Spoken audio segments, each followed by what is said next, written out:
Good afternoon, everyone, and welcome to today's hybrid seminar, Opportunities and Challenges in Energy Decarbonization in Southeast Asia, organized by the Climate Change in Southeast Asia program at ICS Yusof Ishak Institute.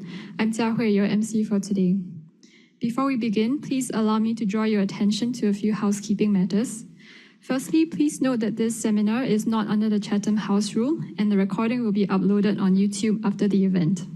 Secondly, we will be having a Q&A session in this seminar. For the online audience, please submit your questions via the Zoom Q&A function, stating your name and affiliation. If you encounter any technical issues, please use the chat function to reach out to our technical support team. For our in-person audience, please raise your hand and wait for the moderator to prompt you before using the nearest microphone to pose your question together with your name and affiliation. Thank you for your cooperation. Without further ado, I would like to invite Ms. Sharon Seah, Senior Fellow and Coordinator of the Climate Change in Southeast Asia program, to give her opening remarks. Sharon, please. Thank you, Jia Hui. A very good afternoon to everyone in Singapore. My name is Sharon Seah. I'm the Coordinator and Senior Fellow of the Climate Change in Southeast Asia program. I apologize for not being able to join in person. I'm coming to you from Canberra in Australia. In today's webinar, we've invited 3 researchers from within and outside of this region to present on 3 key aspects of the energy decarbonization challenge in Southeast Asia. These are socioeconomic challenges, regional cooperation, and techno-political pathways. Their research was conducted and refined through their participation in our program's compendium series. It was an initiative we thought of to encourage early scholars to publish more extensively on the topic of climate change. And we started this compendium series in 2021. The compendium provides a platform for early to mid-career regional academics and practitioners to pursue research on climate issues that are sensitive to the Southeast Asian context. And it arose from a need that we saw, which is to fill the gap in Global South scholarship on climate change issues with a particular focus on Southeast Asia. We are proud to say that we have actually published the first compendium in the series called Cities and Climate Challenges in Southeast Asia in 2023. So today's discussion is actually based off the second compendium in the series. What we notice is that although climate ambition is growing in the region, countries in the region are still struggling with implementation of their national climate pledges. And the challenge really lies in contextualizing decarbonization solutions to the regional, national, and local context. There has also been a lack of case studies that address the interaction between climate mitigation and our region's unique characteristics, namely an overdependence on coal, our rapid urbanization and population growth in different countries, demographic changes, as well as the very challenging geopolitical developments facing this region. And the last one will be lax regulatory environments in some of the countries in the region. So the aim of the compendium series is really to grow a network of regional thought leaders to become a bridge between academics, policymakers, and civil society in tackling the climate challenge. I want to talk a little bit about the process of the compendium series.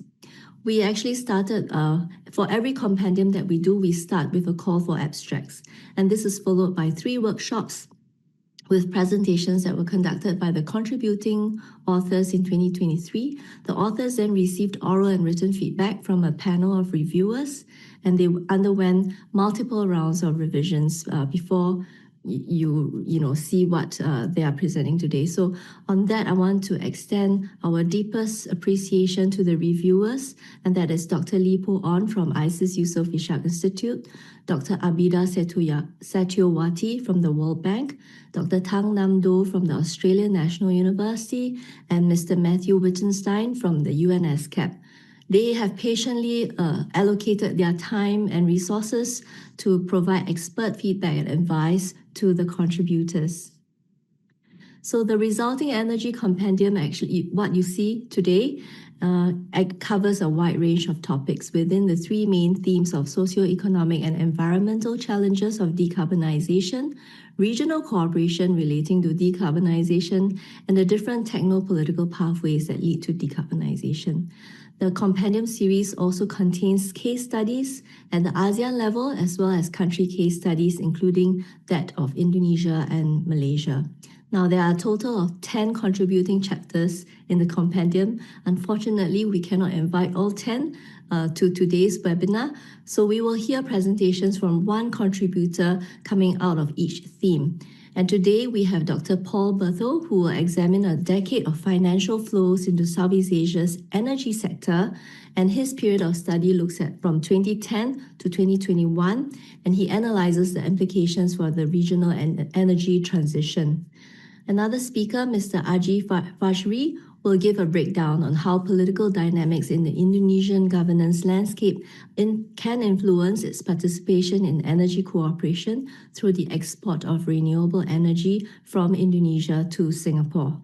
And our last speaker is Dr. Weena Gera, who will explore how the adoption of smart grid technology can be accelerated through regulatory mechanisms to support the development of the ASEAN Power Grid. I believe that these are all topics that are salient in the context of Southeast Asia and would be of great interest to the audience today. So without much ado, I want to hand this over to our moderator, Dr. Mirza, who will take the discussion forward. Thank you very much.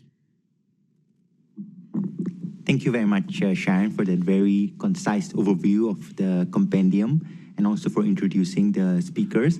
So I will just introduce some housekeeping matters. So each speaker has 15 minutes, and please do stick to your time. I've got some threatening cards here that I will display if you go over your time. So we have quite an extensive audience physically and also online. So I think there would be a very interesting and live discussion. Like Sharon mentioned, today we're going to cover finance, politics, and technology. So 3 hot topics in decarbonization. So without further ado, I will hand over to Dr. Paul Bertheau. All right. Thank you very much. My talk will focus on energy financing in Southeast Asia. But before I start, of course, I would like to express my gratitude to ICES and the entire team for the invitation here to Singapore. It's really an honor and a pleasure to present my research here today. So thank you very much.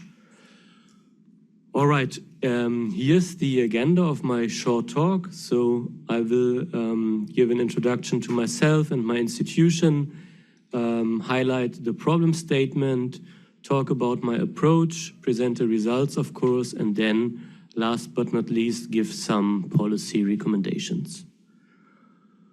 Okay, about me. I did a PhD in economics from the University of Flensburg, a town very north in Germany. And for my PhD, I focused on sustainable, meaning renewable energy systems for small Philippine islands.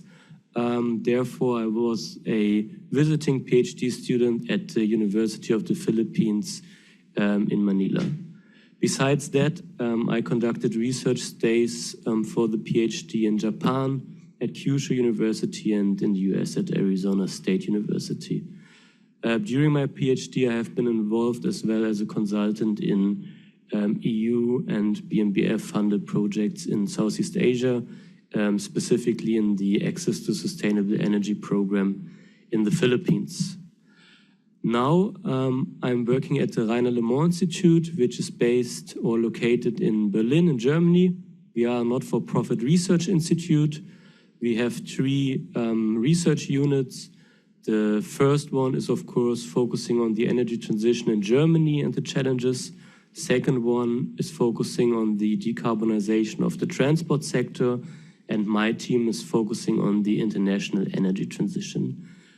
Our mission is to contribute with our research to the energy transition towards 100% renewable energy. All right, let's now jump into the specifics of my talk. So here's the general problem statement.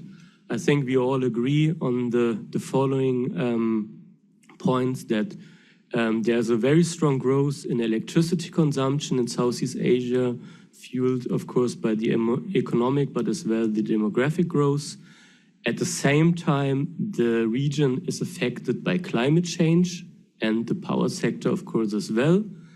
But there is some kind of hope, and this is that Southeast Asia is, of course, very rich in renewable resources, starting from wind power, for example, in the north of Vietnam and Philippines. Then there is a great solar potential all over the region. And of course, we have geothermal, hydropower, and other emerging technologies. So now the region is at a crossroad. And the question is, well, first of all, we know that a massive expansion of power capacities is required.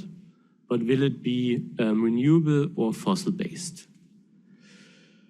For the specific problem statement, we know now that large investments are necessary, not only for the expansion of power capacities, but as well for regional grid connections like the ASEAN Super Grid, reinforcement of local transmission and distribution grids, and of course, electrification of other sectors.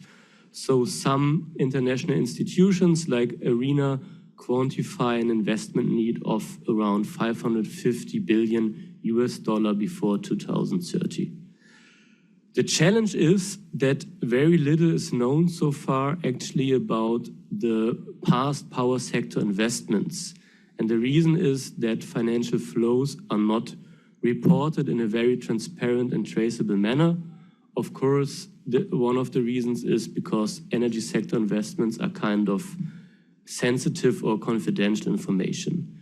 So what I would like to contribute with my talk today is an initial analysis of freely available data sets in the period from 2010 to 2021. Why that period? Because I have written this chapter in 2023, and there's always a lag in the reporting of 2 to 3 years. All right, about the approach and the methods. So this is kind of simple. I have looked into several databases. They are listed here in the figure that are publicly available. So one criteria was that they are really open access.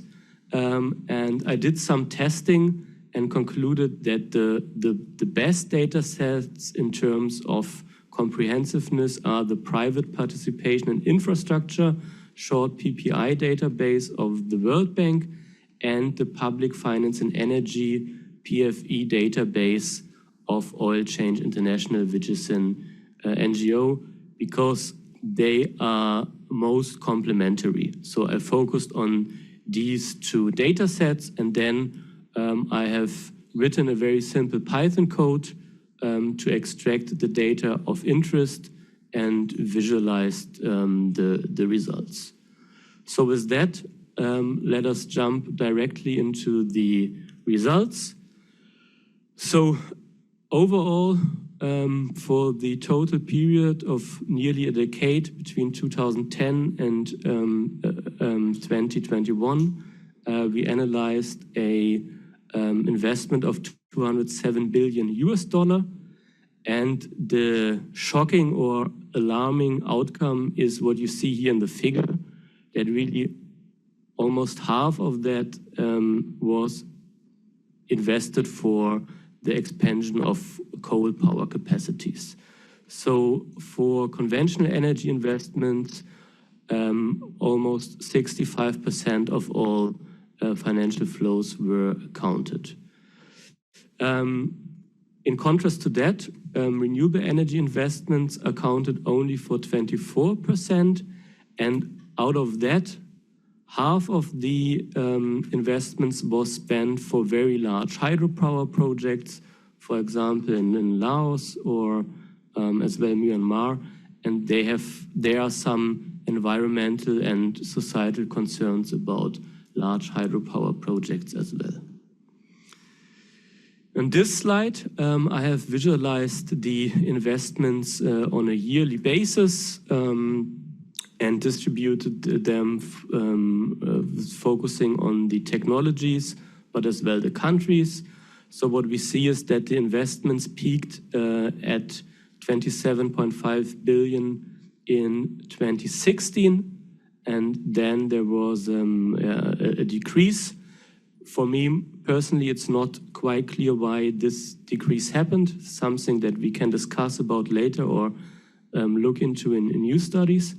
At the country level, Indonesia and Vietnam received the largest share of the investments. The two countries received more than 60% of the overall investments, and that is quite remarkable because these are the two countries in the region with the fastest and most extensive coal power extension.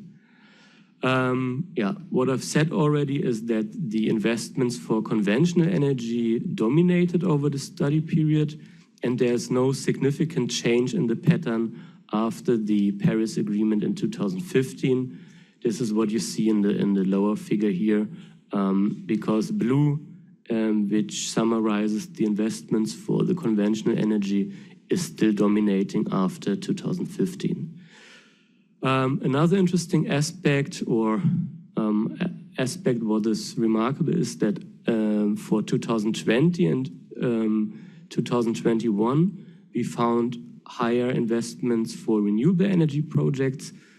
But since these were the last 2 years, the most recent ones, it's not entirely clear if this is a paradigm shift or if this is just due to slower reporting on conventional energies. All right. So if we look into the specific countries and the energies, we see here on the figure for each country the investments in conventional energy in blue, in renewables in orange, investments into the transmission and distribution grid in gray, and other in yellow. We can observe the pattern that I've already mentioned. So in most of the countries, most of the investments go into conventionals, particularly in Indonesia and Vietnam, but as well in Thailand and the Philippines. And then we have Laos and Cambodia, where we have larger investments for renewables, mostly due to the investment in very large hydropower developments. Myanmar is here the only outlier, with the largest share of the investments going into the expansion and improvement of the grid. Okay, so now we looked into the temporary resolution and we looked into the ASEAN countries, but now let's have a look where the money is actually coming from. So in this table, you see the summary of the contributions of the, let's call them donor countries, or the countries where the money was invested from. This includes both public institutions like development banks and private companies. So what we can summarize here is that public institutions from the three East Asian countries, Japan, China, and Korea, invested more than $50 billion in conventional energy, and from that, 35.5 billion was only for coal-fired power plants. So this is really the main bulk of the investments for the conventional ones. Outstanding here is Japan, because Japanese institution financed most of the coal power expansion and at the same time invested heavily into natural gas projects and gas exploration. For the Chinese contributions, it's in a way similar, that there's a large amount for coal power, but there's as well a significant investment into renewables, which is mainly hydropower. I have to state that there are some shortcomings because the particular analysis of the origin of the investments was only possible for the PFE data set yet, because for the PPPI, it's not clearly stated where the investments came from, or several countries are mentioned. Okay, since I'm running a bit out of time, let's have a look on the conclusion and the highlights. So with this study, we analyzed more than $209 billion invested in the energy sector of Southeast Asia between 2010 and 2021.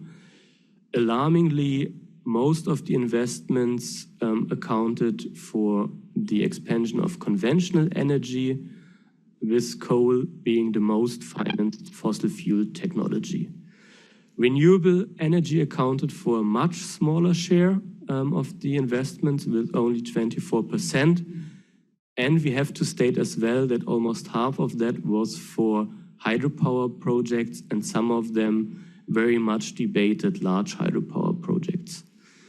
Indonesia and Vietnam were the countries receiving most of the energy sector investment, which is clearly related to the massive expansion of the coal-fired power capacities in the two countries.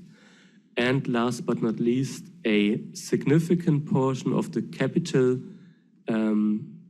origined from private and state-owned companies or institutions in East Asia, namely Japan, China, and South Korea. And I think this is a point for future research to look into more detail on the spending patterns of the three countries. Okay, this is my last slide. Policy recommendations.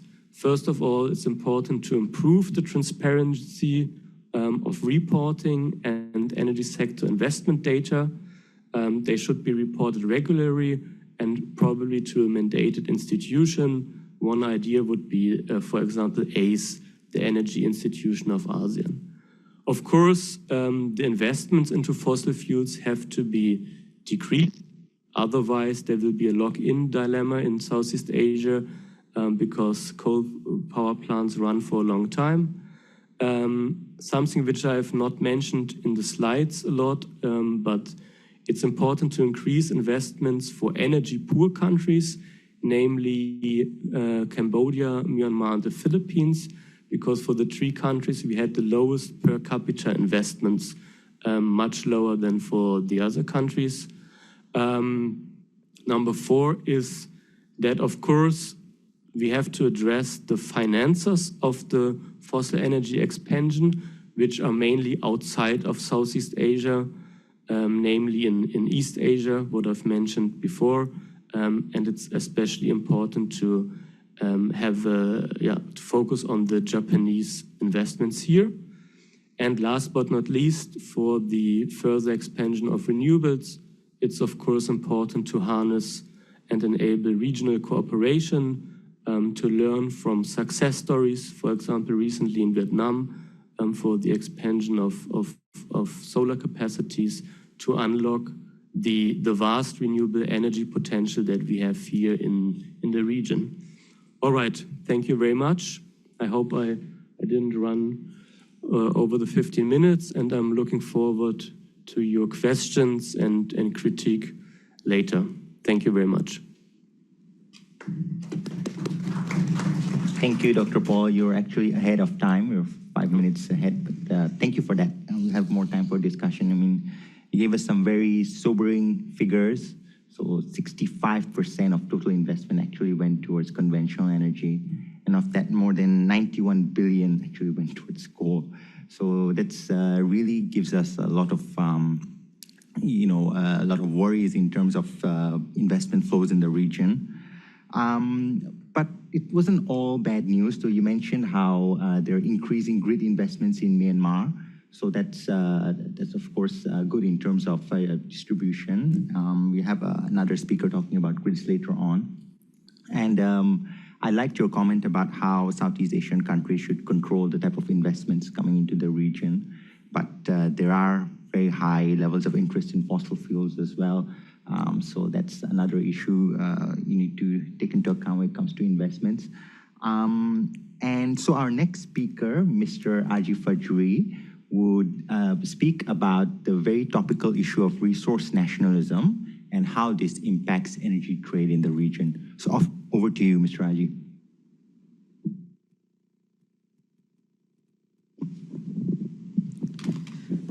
All right.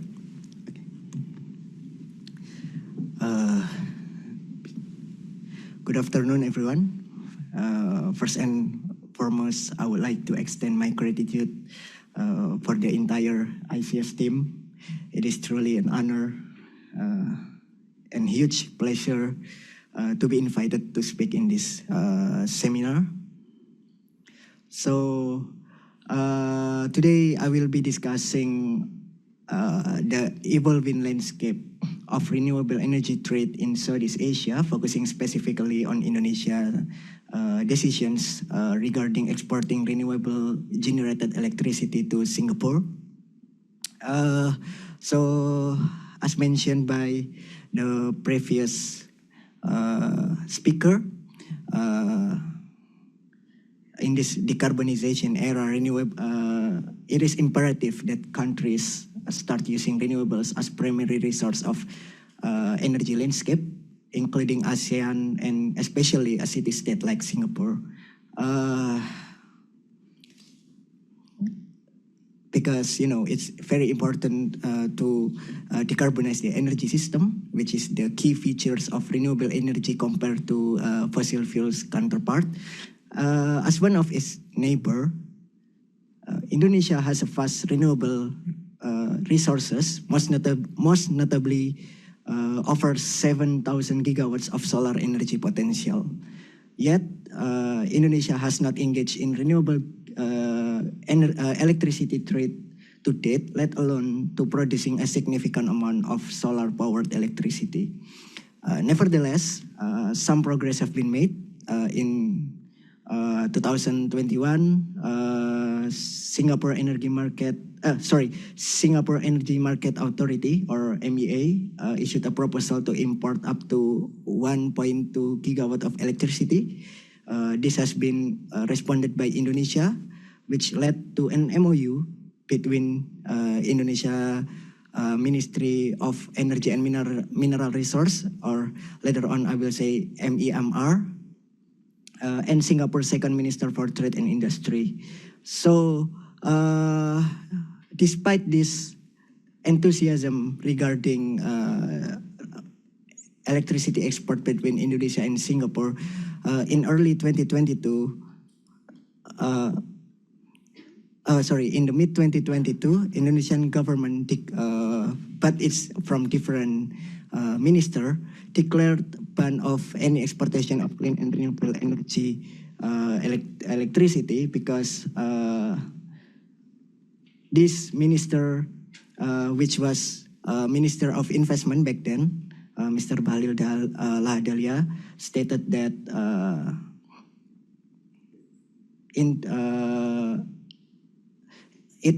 Indonesia needs to ban renewable generated electricity because it has to focus on the development of Indonesian downstream project, particularly to develop solar panel industry in the country. So this created an ambiguity until in the mid of 2023, when a new MOU was signed, this time by a different minister again, Indonesian Coordinating Minister and Singapore Senior Minister, explicitly committed to export renewable generated electricity, and also including provisions for investment in Indonesian renewable energy industry. So this changing commitment created some ambiguity for industrial leaders, particularly the ones who work on renewable energy trade in Southeast Asia and Singapore especially. So against this backdrop, my problem statement in the article was, why did Indonesia change its commitment on renewable generated electricity to Singapore? So I use the framework of developmental resource nationalism, which basically stated that resource-rich developing countries prioritize policies supporting industrial and economic transformation. So this become the priority of Indonesia. Basically, that Indonesia will ban any electricity export until it has its own renewable energy industry inside the country. So I generate data collection through interview, government documents, and also secondary data. And then after that, I map the position of political institutions that shapes Indonesian renewable energy trade policy. So the findings of my research is that there are 5 main institutions in Indonesia that are deciding the policies of renewable export between Indonesia and Singapore. First is MEMR, Indonesia Ministry of Energy and Mineral Resource. Back then, this ministry basically supportive against the supportive to the idea of exporting renewable generated electricity because of its legal basis. This minister basically cannot ban any export, any electricity export, because it has no regulation to do so, and also regarding its own developmental agenda, which is to improve the production of renewable generated electricity inside the country. So the idea to export electricity to Singapore will lead to a significant domestic production in the country. So back then, the ministry agreed to the idea to export electricity to Singapore. However, the Ministry of Investment, Mr. Bahlil Lahadalia, was very opposing to the idea because he basically stated that before we export electricity to other countries, we have to first build the industry for our own. So before we export, let's focus on our own country. That's what I called the downstreamification agenda of Ministry of Investment back then. And also there was several business interests coming to play between Indonesian power producer and also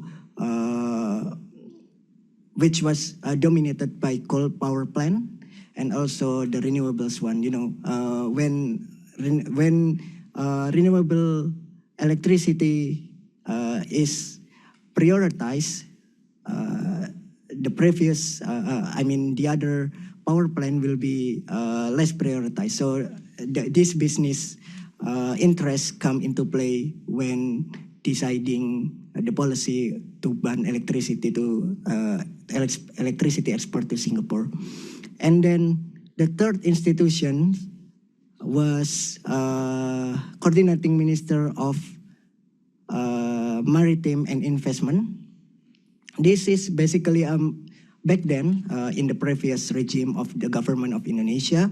This ministry basically was the one who overlooked both Ministry of Investment and also Ministry of Energy. So it was a higher rank of minister in Indonesian cabinet back then. So this ministry and also its minister, Mr. Luhut Binsar Panjaitan, a prominent figure in Indonesian politics, once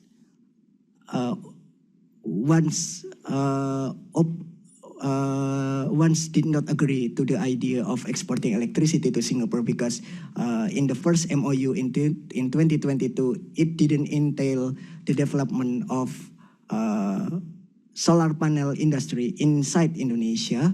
But then in 2023, when he signed a new MOU, he included the prerequisite for Singapore to channel investment into Indonesian domestic industry, renewable energy industry. The idea was to build solar panel factory in Riau Island, assembled it in a factory, and then create a solar panel farm on Pulau Bulan, which is near Singapore, and then after that export it to Singapore. So the idea in the last MOU in 2023 signed by the Minister of which I called in the article Marves, is more comprehensive and not only talking about electricity export, but also the development of solar panel industry in Indonesia. So that's why the shifting stances occurred between 2022 and 2023. And there is also another key institutions during the previous government era, which is government Joko Widodo, which is called I call key PPIP. So this is a non-ministerial body created to ensure the deliverables of infrastructure project during Joko Widodo era. So back then, KPPIP looked very indecisive regarding the idea of exporting renewable energy to Singapore because it has bureaucratic constraints. It's not a formal ministry. So it has limited capacity as a non-ministerial body, and also it has external dependency towards foreign investment. So since this project really depends on foreign investment, KPPIP couldn't do much about delivering these projects or rejecting this project because it just really depends on what happened between the investors and also the other ministerial bodies. And the last institution was the regional government of Riau province, which where the project supposed to be located. So this government body was a lower rank in Indonesian bureaucratic institutions. It only cover the jurisdiction of Riau Island, so not the central government. So when they heard about the idea of exporting electricity, of course, this government body pragmatically supportive toward the idea because when they think that there will be a new development project in their region, there will be more economic opportunities and development agenda and etc. So of course they agree to the idea, and also as the regional government, they cannot say they cannot oppose what the central government have said, right? So they pragmatically supportive towards the idea. So after the findings, I try to discuss a little bit about how political economy dynamics shape Indonesian nationalist preference. So back then, in 2023, when this paper was created,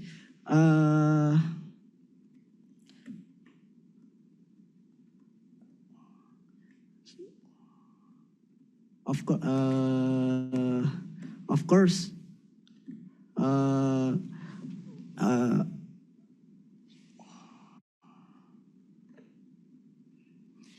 when back then in 2023, the decision-making process reflects power struggles among institutions. Minister Panjaitan of Marves exemplifies a versatile actor with the influence to sway policy, balancing economic interests and national priorities. So back then,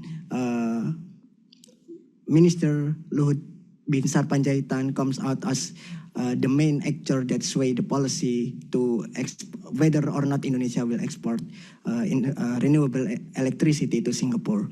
So the conclusion to this discussion is that politics has more influence over bureaucratic authority because in Indonesia, you have to look into who opposed to the idea and who is supportive to the idea. And the more influential the figure, the more likely the policy will come into play. So recent development of this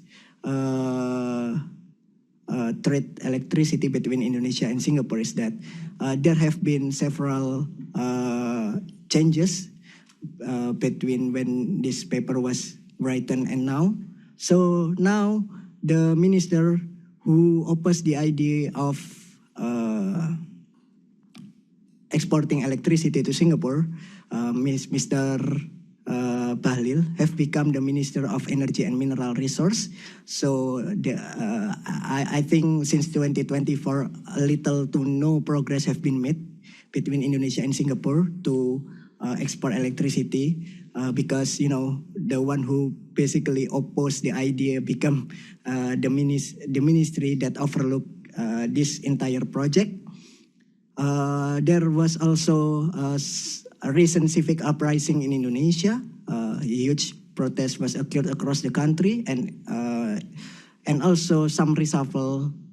Actually, last night, of some ministers have been reshuffled. So, of course, it will create some new development of this renewable energy export to Singapore. However, the same patterns remains for from what I understand. Basically, MEMR in this regard, Mr. Bahlil, will agree to export electricity as long as Singapore provide sufficient investment to develop renewable energy industry inside the country. So just a few months ago in 2025, Mr. Bahlil just signed another MOU with Singapore. So this is the fourth MOU in regarding renewable energy trade, but with another Singapore minister, this time Minister of Energy and Science. The new cooperation focus on three main areas, which is electricity export to Singapore from clean and low carbon sources, CCUS, and also the development of solar panel industry in Indonesia. So basically what the Indonesian government said was, if you want our energy... Sorry, just one more minute. Okay. Please invest to the development of our industry first. So that's the main pattern that persists in Indonesian political agenda right now. So the conclusion of this paper is that in this decarbonization era, where many have said that the geopolitics of energy will be decreased because of the nature of renewable energy,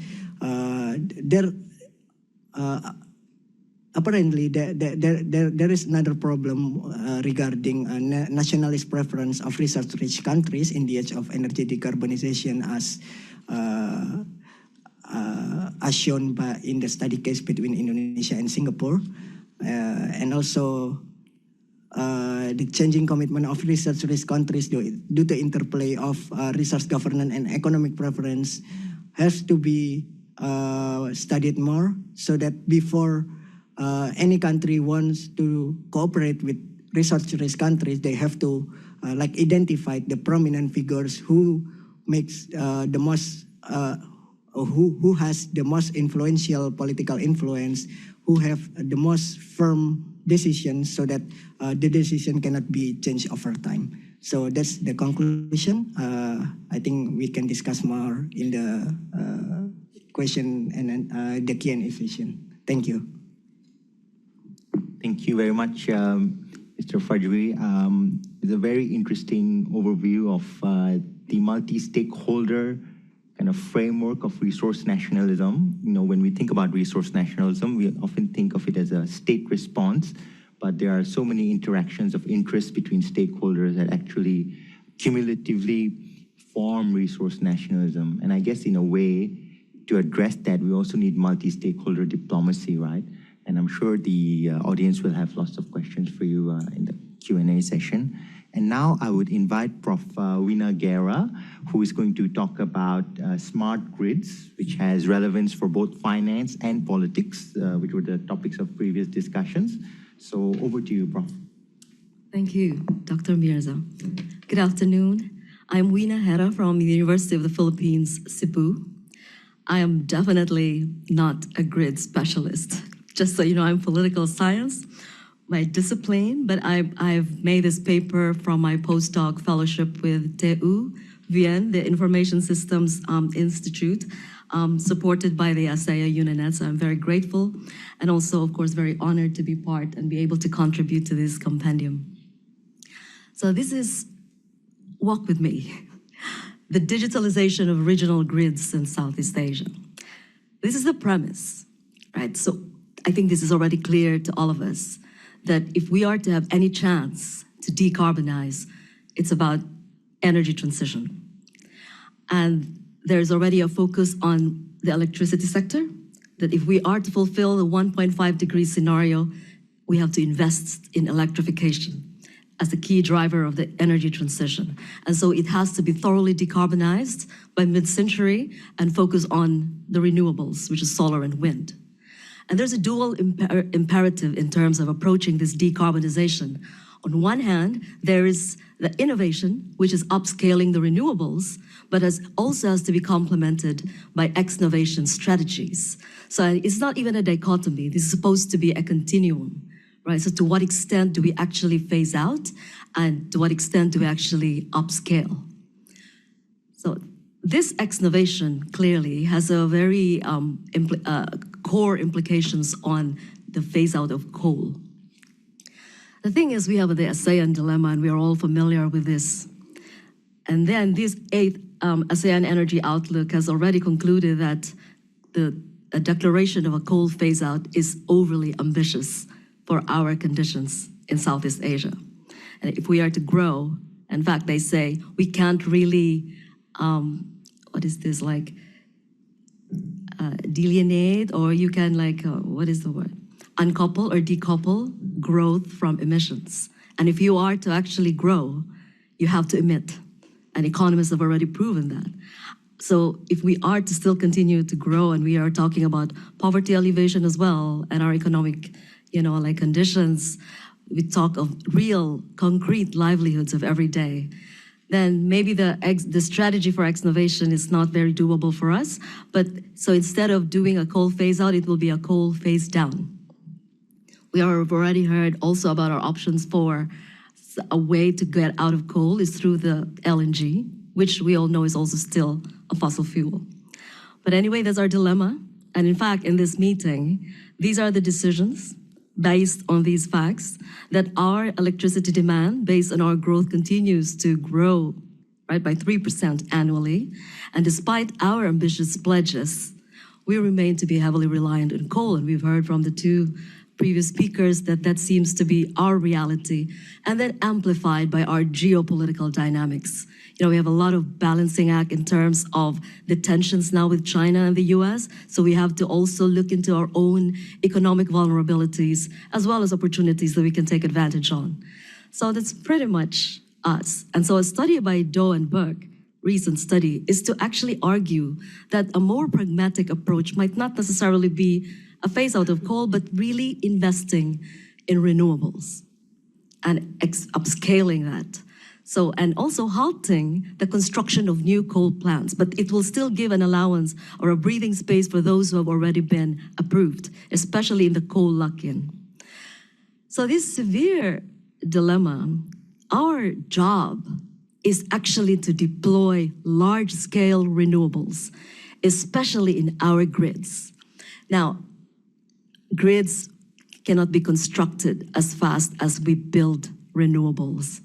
So how do we then catch up? How can our grids absorb all the renewables that we can have? And this is, what happened. This is the finding of the 7th ASEAN Energy Outlook, that what we actually need are smarter and more flexible grids because of, like the case of Vietnam, for example, where there is grid overload and congestion. Because of the rapid upscale of renewables, the result was high renewable curtailment because of unstable grids. So apparently our grids have to be advanced if we are to go renewable. And that's why digitalization is key. And in fact, other institutes have already sort of identified that maybe our chances lies in digitalization. So we have to integrate all these volatile renewables into our grids, because supposedly smart grids facilitate what they call power flexibility. And this power flexibility is what allows our grids to have more intelligent power supply systems that are designed to expand the capacities of the grids, to make them more flexible and automated, and can integrate a more volatile and intermittent renewable energy sources. So this is how it works, they say. So it promotes efficiency, and also the most important part about smart grids is the demand management. So it's not the usual, traditional way of supply follows demand, but through smart grids, it can actually manage the demand and allows to also control or essentially regulate the demand. So it goes with the paradigm of, there's always this debate or tension about growth versus degrowth. Now they say maybe the smart grids can provide a midway, and that is growing enough. And that is regulating or controlling the way we grow. And so there's a lot of arguments about why we need to digitalize.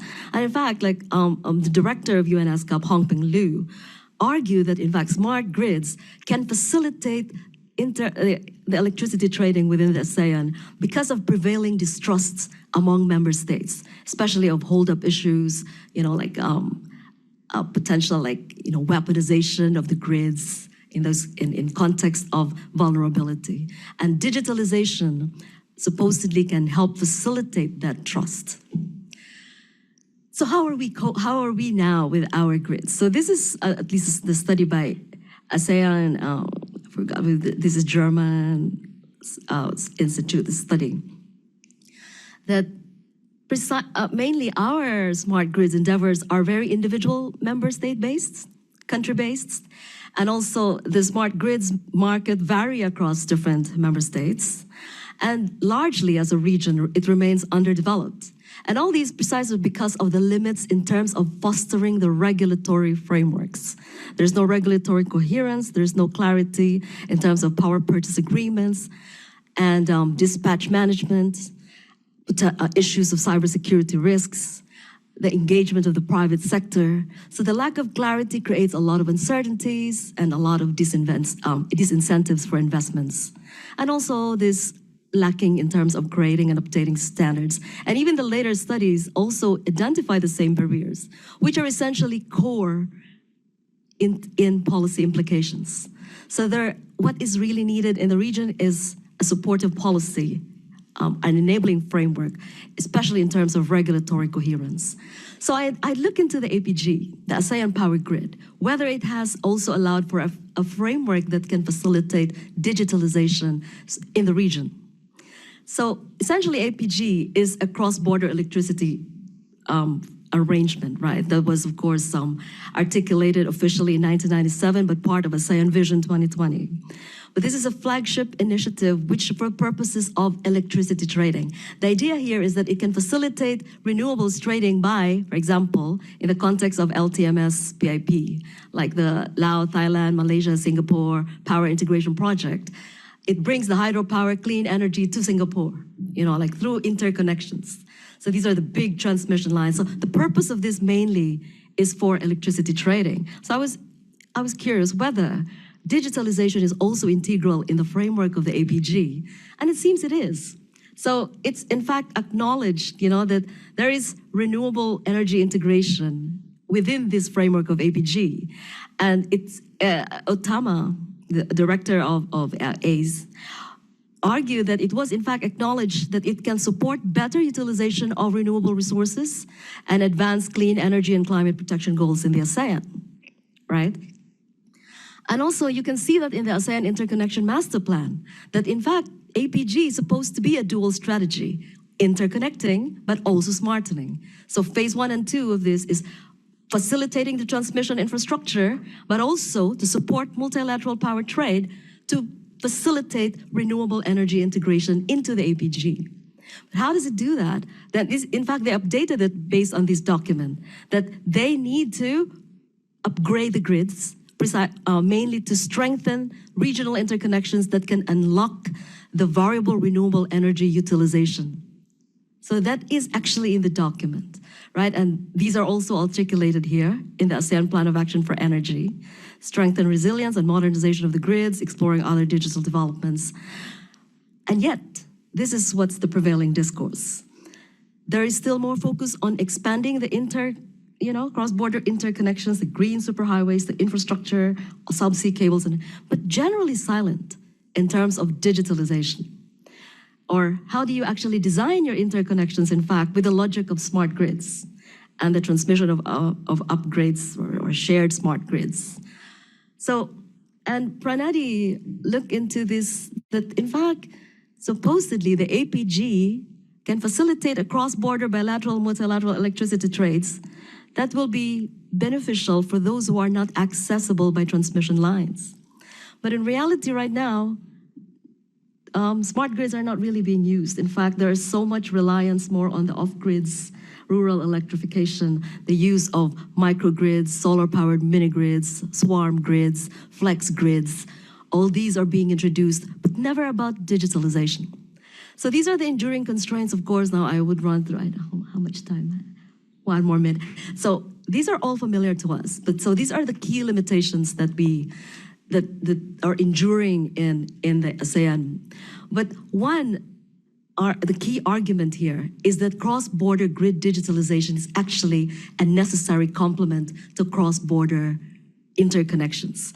So if there are a lot of limitations based on regulatory coherence and existing disparities in our regulatory frameworks, perhaps one of the way out is to actually maximize the framework of smart grids, which is based on a decentralized framework and allows for transboundary actors that might open ways and mechanisms to actually facilitate other considerations that can unbundle and allow for institutional rearrangements that can allow for spaces for cooperation. So these are just like examples of cross-border integration renewables based mainly in the context of Europe, right? So there's a cross-border distribution system connection, focus on distribution systems that can accommodate vast amounts of renewable capacities. And so looking into the role of DSOs, the distribution system operators, in energy digitalization, which becomes critical for our context. This is about rethinking energy communities in cross-border areas that can facilitate smart grids based on prosumers and local renewable energy sources, and citizen energy communities in cross-border areas that can also reach those poverty energy remote areas and rural areas. So this is the European Union's Trans-European Network 10E policy. Projects of common interest provides for a very good framework in terms of looking into what could be done in the context of the ASEAN. Okay, so and then of course tackling issues of regulatory barriers and financial uncertainty through these pilot bilateral arrangements between AMS with parallel market structures. So just running through these as case studies, that these are areas where 2 countries, at least bilaterally, can start cooperation.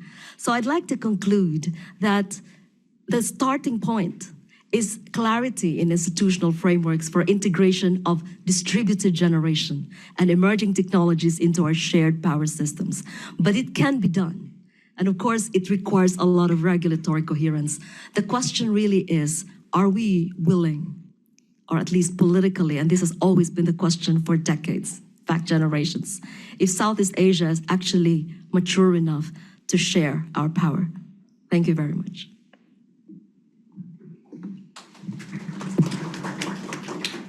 Thank you, Prof. Weena, for that very comprehensive overview of the ASEAN Power Grid and Smart Grid initiatives.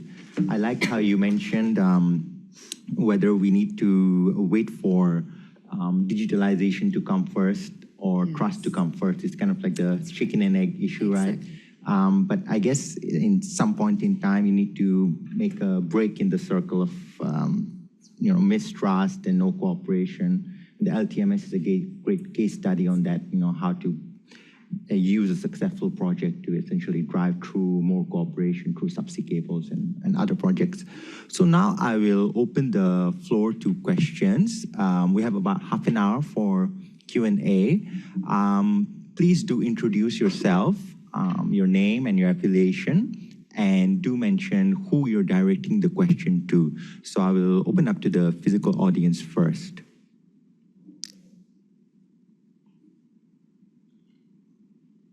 Don't be shy.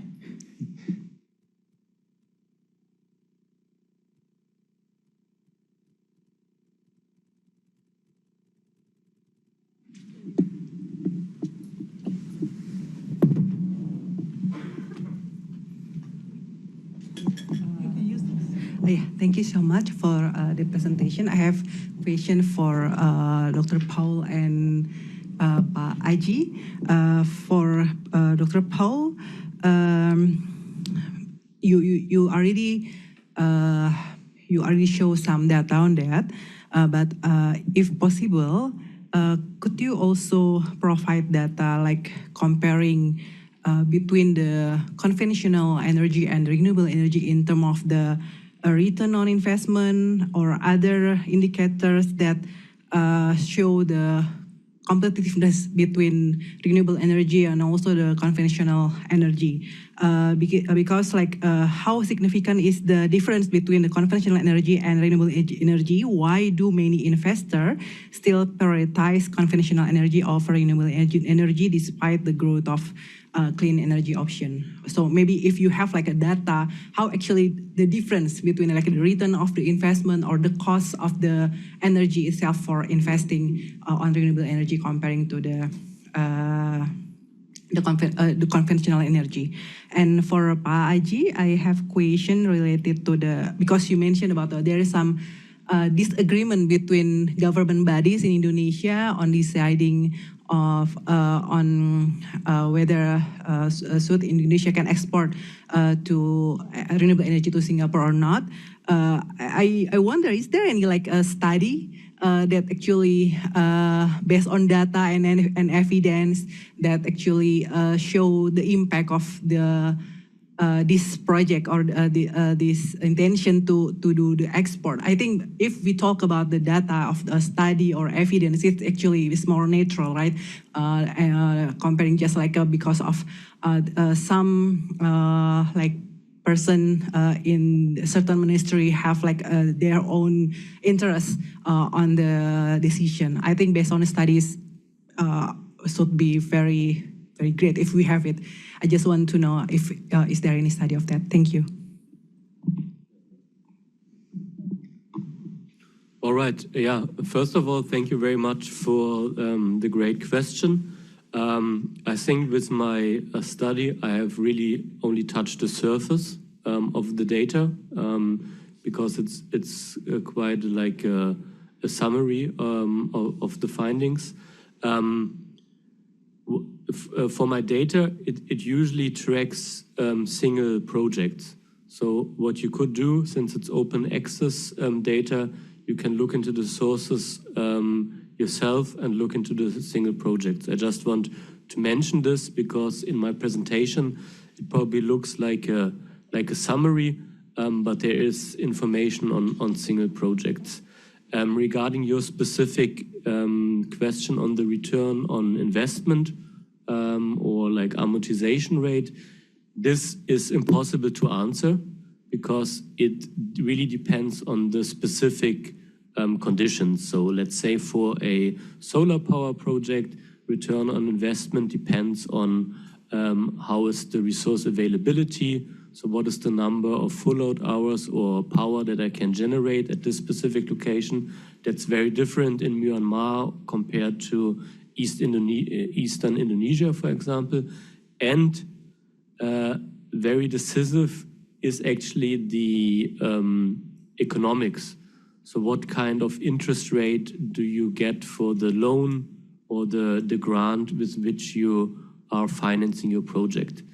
So I cannot state this in general because it's very specific. Same for the conventional energy. But what I can say is generally there's two different trends. So for renewable projects in general, you need a large amount of investment initially, but of course the operational costs are much lower over the time, meaning that your type of finance is very important. If you get lower capital rates, for example, this will dramatically increase the profitability of your renewable energy project. For conventional energies like coal, for example, we usually have lower investments, but we have to constantly supply the power plants with the fuel, right? And buy whatever gas, coal, what we need. And there's a kind of an uncertainty over the time. So if you look into the like the benefits or the return of investment, just keep in mind that it seems like a logical formula, like simple mathematics, but it really depends on the inputs, and there's a lot of space for interpretation. So this is really, really important. I hope this helped in some way. Thank you. Thank you very much, Dr. Paul. I guess in terms of costs, it's not just economic costs, right? We also need to consider costs on the environment and health. We often don't, we always just think about the dollar amount, not really the cumulative cost on the environment when it comes to coal, right? So maybe sure, yeah. we should also start. That's a great comment. I mean, I think this is a debate for decades now, how to put a price sheet on the environmental costs. I made it easy for myself because looking into the pure investment economics makes it easier. But even then, renewables are already quite cost competitive in many locations, even if you don't think about the environmental costs, but that's totally correct. Mr. Fajri, on the question about studies on actual projects. All right. Thank you for the great question, if I understand your question correctly. So you asked about the previous study on key person interest on Indonesia electricity export, right? The exact names of the one who... No, I already, I want to ask, because you mentioned about there are so many disagreement between the government bodies. I want to ask, because actually the government decision should be based on data, on analysis, on study. Is there any kind of study or data or evidence before deciding what actually the government should do, not based on certain like Pak Luhut or Pak Bahlil say something, but it's based on the study. What is the impact for Indonesia, for example? So something like that.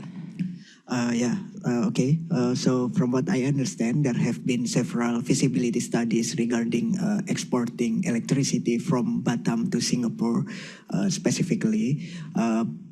However, this feasibility studies only covered a little part of harnessing regulations between Indonesia and Singapore and etc. There have been feasibility studies on that previously, whether it's coming from the government or other think tanks, for example. However, I believe that the decision making of Indonesian electricity policy is not based on feasibility studies like that, because I believe that political and business interests have more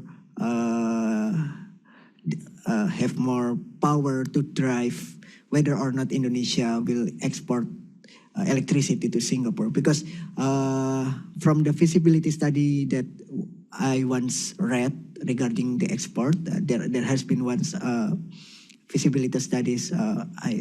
If I'm not mistaken, basically the study said that renewable energy export from Indonesia to Singapore will be beneficial because the price of production, the cost of production of solar power electricity in Indonesia is generally cheaper than the electricity that is currently imported by Singapore, for example. So it will be beneficial for anyone who conduct electricity export from Indonesia to Singapore. It will be feasible, economically speaking. However, the opposing stance of this policy is merely based not on economic advantage, in my opinion, but on political, interests in the different governmental bodies that want another developmental agenda, especially in building a solar panel industry. So what they want to do is that if you want to export electricity to Singapore, first build the solar panel domestically. Do not export electricity if you still import the parts of the solar panel from abroad, right? So that's the logic behind the ban, the electricity ban. Do you get what I'm saying? I'm sorry. So yeah, I think that's the main idea behind these conflicting positions between the government body. Okay. I guess there's not enough information out there on this topic as well. So I guess it's a good research topic for researchers to focus on and publish some solid studies. I would like to take some questions from the online audience. So first question is for Professor Weena. This is from Mr. Alfredo, and it's about his concerns regarding how distributional conflicts when it comes to grids are often masked through the discourse on smart grids. So essentially, how do you see that evolving as we move towards smart grids? Will that actually resolve some of the distributional issues we have in terms of energy accessibility? And sorry, I'll just ask some other questions at one go. We also have another question by Dr. Margaret for Mr. Aji. We see that in Indonesia, with the change of leaders, some of the projects often get canceled or shelved. How do we create an environment where there is continuity in energy cooperation projects despite leadership change? And also for Dr. Paul, this is a question from Bobby from Recessory. You mentioned that Japan and China are the main kind of investors in conventional energy projects, but with the global movement towards low carbon energy, do you see these countries moving more towards renewable energy investments in Southeast Asia? And so I'll just ask Prof. Weena to go first, and then Aji, and then Dr. Paul.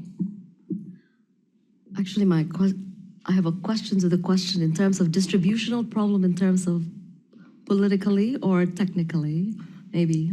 So maybe on the technical side, right? The idea here is that smart grids is supposed to automate things. And then there is like an automated demand response distribution mechanisms.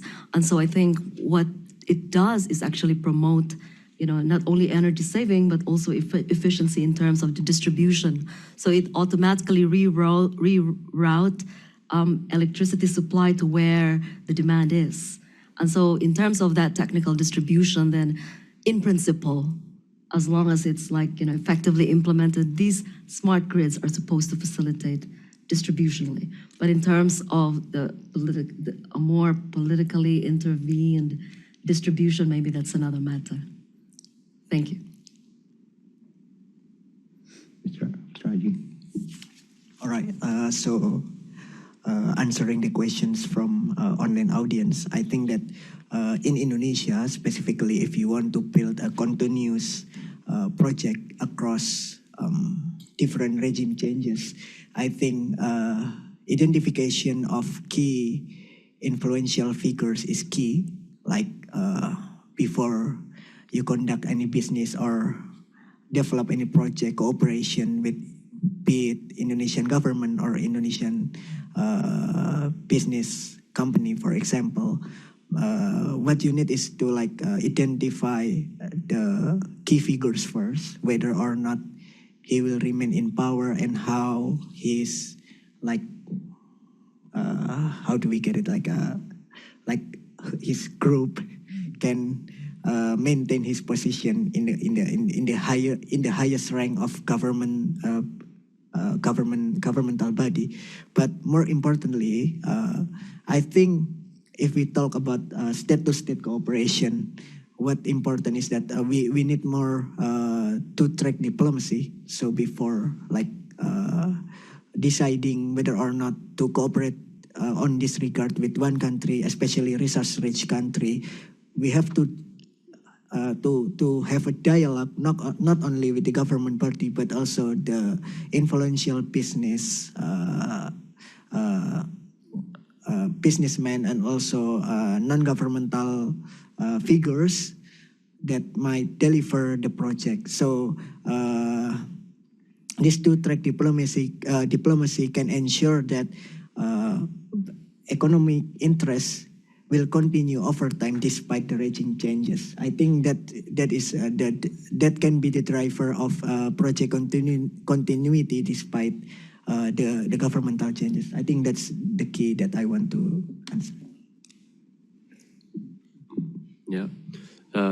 First of all, I would like to thank for the question. I think it was about like the contributions and investments from Japan and China and if they have changed over time. So a very short answer is I can give no quantification of what have changed because I have not looked into newer data yet, but this is something which I would actually like to do. So I cannot answer if there's any particular change. What I can state as well that when I started this study, I was actually surprised, especially about the contribution from Japan to for the investments of conventional energies, because I have read a little bit in the literature. So there's some literature out there about like how East Asian donors are shaping the energy sector of Southeast Asia, and some interpretation about the replication of their own development history.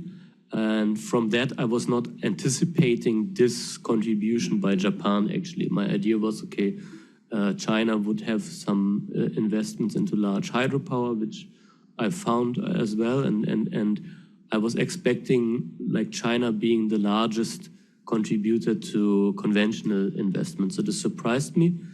And last but not least, I have to say, as a researcher, I'm not 100% happy with my own study because, what I said earlier, I'm feeling that it's still scratching on the surface. So what would be possible now is to really look into specific projects and into case studies and try to explain more, like, for example, which actors within Japan are actually pushing for the conventional energy projects, which actors are opposing it or pushing more for the renewable projects. But unfortunately, I didn't have the time to do this yet, hopefully in the near future.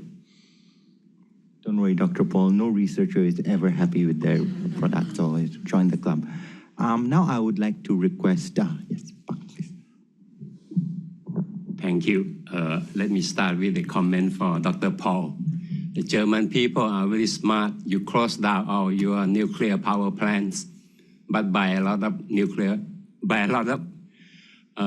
electric power from France, where they are produced by nuclear power plants. And the French would say nuclear energy is good for decarbonization. It's zero carbon emission. Well, on this panel, no one mentioned nuclear power in Southeast Asia. Although, Batan, you are looking into how to revive or make better use of the mothball nuclear power plant. Vietnam has a plan to build at least 2 nuclear power plants, but delay the construction after the Fukushima accident. In Indonesia, you have been looking for a site to build nuclear power plant in Belitung Island, maybe. Myanmar now very interested in nuclear energy and might get Russian technology. even in Singapore, they start quite seriously looking into the potential of adopting nuclear energy. So my question is how, even when nuclear energy comes to Southeast Asia, how it will change government policy and energy investment toward decarbonization. Yes. Right. I have a question for Dr. Paul and Mr. Aji. So for Mr. Aji first, I appreciate that you've mentioned the differences in price between Indonesia and Singapore, because from a business case perspective, the price of electricity in Singapore is double or even triple from what it is in Indonesia, which is at the government regulated price. So from a business standpoint, it is a perfect business sense to invest and build the solar power. And in that case, it's not usually needed to make the argument of resource nationalism, because the downstreaming, for instance, in the nickel sector is made because the government sees the importance in it, and it's not immediately obvious if it will be beneficial, and the returns are not certain. So I think, my first question is it true that, is the argument you're making, the answer that you're giving before is kind of, so the related minister kind of have a different political and business interests that is against the development of and the export of renewable energy? And if so, like, what is it? Maybe if you care to elaborate about that, because I don't quite get what it is. And then for Dr. Paul, I would like to know what your takeaways, probably from reading the data. How would you see the interactions between donors, especially Japanese and Chinese donors, interact with local preferences that result in a building of a certain type of power generation? So, and it is especially important in terms of the ongoing energy transition, because there's kind of a different preferences as well between the donors. So for instance, China is capable and is investing, as far as I know, both on coal and renewables, especially in Indochina. But in Indonesia, China invests heavily in coal, not on renewables. And on the other hand, Japan invests heavily in coal, and in the phase of energy transition, they would favor a transition to gas, for example, which have a lower carbon footprint, but is not entirely renewable. I would like to know, like, what's your take on this? Okay, before I ask the speakers to respond, I would just like to direct one online question towards Prof. Weena. So Philippines is going to be the next ASEAN chair. So in that context, what is the Philippines' kind of objective towards regional energy cooperation? So maybe I can get Dr. Paul to respond first, then Mr. Aji, and then Weena. Okay. Yeah, I will try my best. So first of all, would like to address the comment to nuclear energy. So for my particular study in the investment data, there were some investments in the wider regard of like nuclear technology. Were usually trainings that were, for example, financed by Japan for scientists. In the study, I have categorized them under like the category other. So it's neither renewable nor conventional. Yeah, and then maybe very short, I mean, we are talking here about Southeast Asia, not Germany. I think in Germany, the reason why we quit nuclear is because there was a strong societal move. There were some reasons. Germany was like the battlefield of the like nuclear escalation during the Cold War. So this is why there is a strong societal move. And I still think that it was a right decision. You are right, we are importing electricity from France, which is generated by nuclear power plants, but we are exporting a lot of electricity as well to France, which is from solar or wind. So it's both ways. And here for Southeast Asia, I don't feel entirely capable of like giving a very informed answer about the prospects of nuclear energy. But I would just emphasize that it's important as well to look into the past experience with nuclear energy, and there are some stories of failure.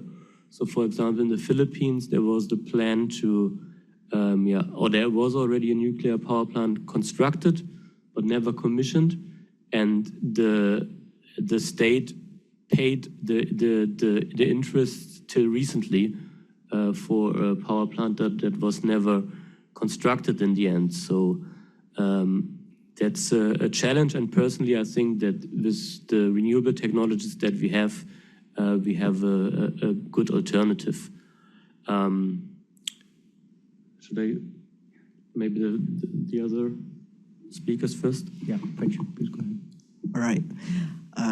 Thank you for the opportunity. I think for the first question, I don't have any comment regarding nuclear power because I haven't been writing about that for a while now. But for the second questions,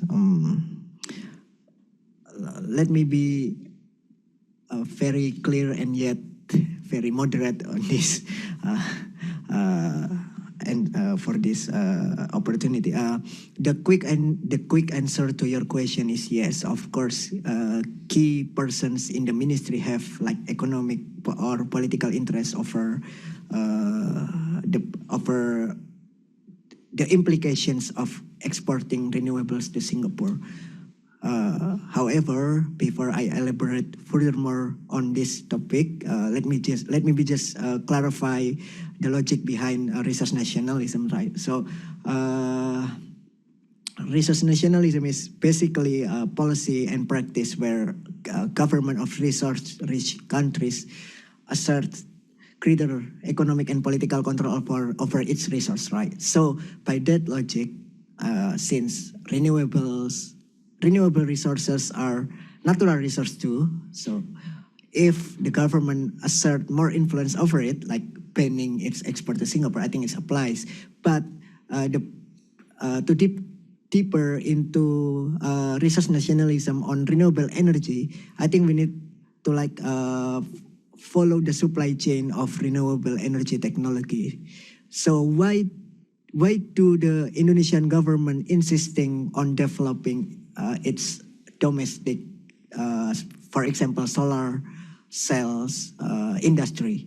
That's the main question, right? Because Indonesia is very rich on. So the basic.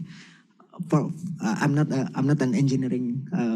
I don't have an engineering background, but from what I understand, the very basic ingredients of solar cells is silica sand, right? And Indonesia is very rich on this regard too. It has a lot of silica sand potential across the island. And do the key figures have, for example, you asked about an explicit interest on this policy? I think they do. It's common knowledge that high-ranking officials of Indonesian government have mining license over the country, be it nickel, be it coal, or maybe silica sand, right? But I cannot answer it explicitly right now because I haven't written about this just yet. But it's an interesting topic to look into because when we can like shed a light on this topic, we can see who wants to like who has the most interest. I mean, who has the like who wants to build the industry inside the country? Who has the greatest interest on this regard? I think it can be done. The study can be done, and we need to conduct a study a little bit more on this regard. Thank you. Prof. Weena, I think you have the last question on Philippines' perspective towards regional cooperation on energy. Thank you. I certainly cannot speak for my government, but I would imagine that the position would always be about enhancing ASEAN competitiveness, like fostering what is this, like for more growth trajectory, and of course for deeper economic integration along those moves. But speaking of nuclear, I've heard that we've actually developed these modular nuclear power, but then there's a lot of some suspicions raised about that because of our positionality with regards to the West Philippine Sea and our continuing alliance with the US. And of course, I think it would be a very important agenda for the ASEAN, especially for the Philippines chairmanship, in terms of course, compelling other ASEAN member states to really come up with this code of conduct, to maintain regional stability. And our position and our stance on the South China Sea, West Philippine Sea. So I think that would be a very important, interests for the Philippine government. But I would say that I think that that is also an opportunity for our environmental and climate justice movements and the civil society to actually take up space to really push for the agenda of exnovation and coal phase out, especially going against the transitional energy of LNG. And I think it will open to a lot of spaces for discourse, and we do look forward to that. Thank you. Thank you very much, Prof. Weena. I'm afraid we've run out of time, so I have to bring this panel to a close. I would just like to thank the audience, both physically here and online, and of course the speakers for coming all the way here to ICES and sharing their perspectives. And by the way, the compendium is available in our bookshop if you want to have a look.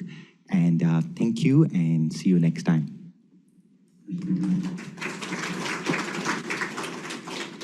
Thank you to all the panelists for a really insightful session, and thank you to the audience for your kind support and active participation. So if you would like to be kept informed on activities and events by the Climate Change in Southeast Asia program, please sign up for updates at the links which we will place on the slides shortly.